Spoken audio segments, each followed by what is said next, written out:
The mining sector ramped up output in October. During the month, annual production rose 3.9%. The largest contributors to this were platinum group metals and manganese ore.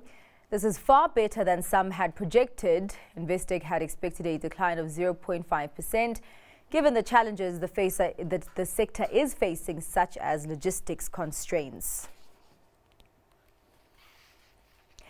Manufacturing production also edged higher in October. Output rose by 2.1%, rebounding from the previous month's decline of over 4%. And that was largely supported by the petroleum, chemical products, rubber and plastic products division. FNB senior economist Thanda Sithole says a modest pickup in activity is expected over the medium term as demand and infrastructure conditions gradually improve. South Africa will launch a bidding process for an extra 2,500 megawatts of nuclear power by March, but the move is unlikely to help with the current power crisis.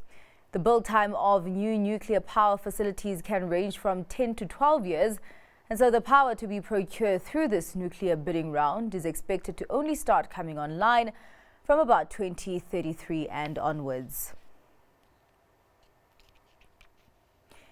ENX has confirmed that it will sell its fleet management business to Nedbank. The group says it's taken this decision as it believes keeping the unit known as Extra under its wing could restrict its growth prospects. ENX explained that as a non-banking entity, it's at a disadvantage in raising funds at competitive rates, and this is crucial for Extra to maintain sustainable competitiveness. The deal is subject to regulatory and shareholder approval, but if it goes ahead, Nedbank will buy a 50.2% stake in Extra at a minimum of 379 million rand, and Extra repurchasing all its shares held by ENX also for a minimum of 379 million rand. This will result in Nedbank and Extra becoming the sole shareholders. Jubilee Metals has secured a copper waste rock asset in Zambia. The site is estimated to hold more than 350 million tons of material. The JSE-listed metals processing firm says the move will help it achieve its target of producing 25,000 tons of copper annually in the long term. The project will be housed under a special purpose vehicle that will be managed by a joint executive committee with equal representation by Jubilee and International Resources Holdings.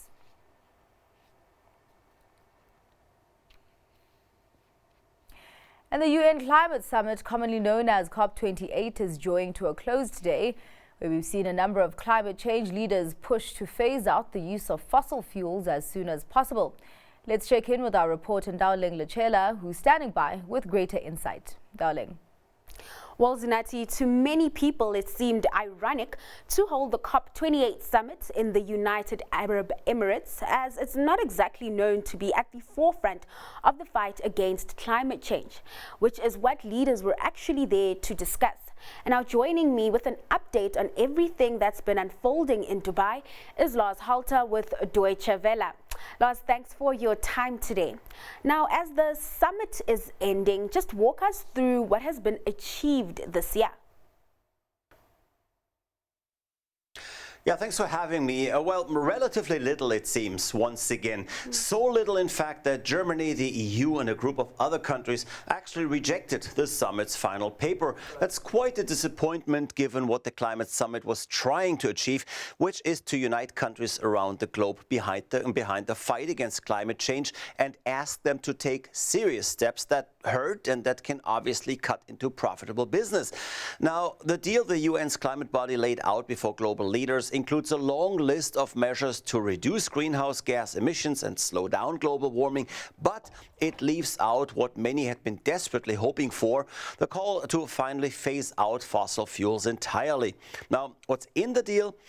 A promise for countries to triple renewable energy capacity, a promise to accelerate efforts towards net zero emissions energy systems, and, well, a promise to reduce dependency on fossil fuels. So that definitely goes in the right direction, but it's all not very concrete. Here's one item I stumbled over. A paragraph in the COP28 paper calls for, quote, phasing out inefficient fossil fuel subsidies that encourage wasteful consumption. Now, that seems to be a non-brainer that you would end inefficient measures and try not to be particularly wasteful. I would hardly call that a breakthrough. And what were the main sticking points this time around?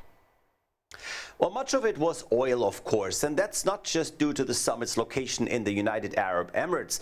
We can look at large parts of the world to see how much of a role oil is still playing for some countries. In Russia, it helps finance a war. In Venezuela, we're looking at a new conflict over oil reserves discovered in neighboring Guyana. In the US, Donald Trump has made drill, drill, drill a theme of his agenda for day one, if, God forbid, he would be sent back to the White House. China, Iraq, India, and Saudi Arabia also voted against phasing out oil entirely. But it's not only oil. There is coal as well. The final paper would technically not only allow for more energy from coal, but even allow the construction of new coal-fired power plants. It would be totally against Germany's own energy policy and against everything we know about what really has to happen to slow down global warming and climate change. For now, by the way, not all is said and done in Dubai. Leaders are meeting once again today, even though the summit was supposed to end yesterday. And Germany and some others are at least trying to put a stronger commitment towards phasing out fossil fuels back into the paper. And how many initiatives towards a greener future cost a lot of money? Who's expected to front the cost, Lars? Yeah, that of course is another issue. It takes a lot of money to effectively change the world's power creation and consumption. Germany has just pledged 60 billion euros, but even that massive amount is far from enough. Some experts are saying it all can't happen without the oil and gas companies paying a much larger share. That would be a call for hefty taxes on the industry. But given the power balance in most countries that even have a strong oil and gas industry, that sounds like a plan that's dead on arrival.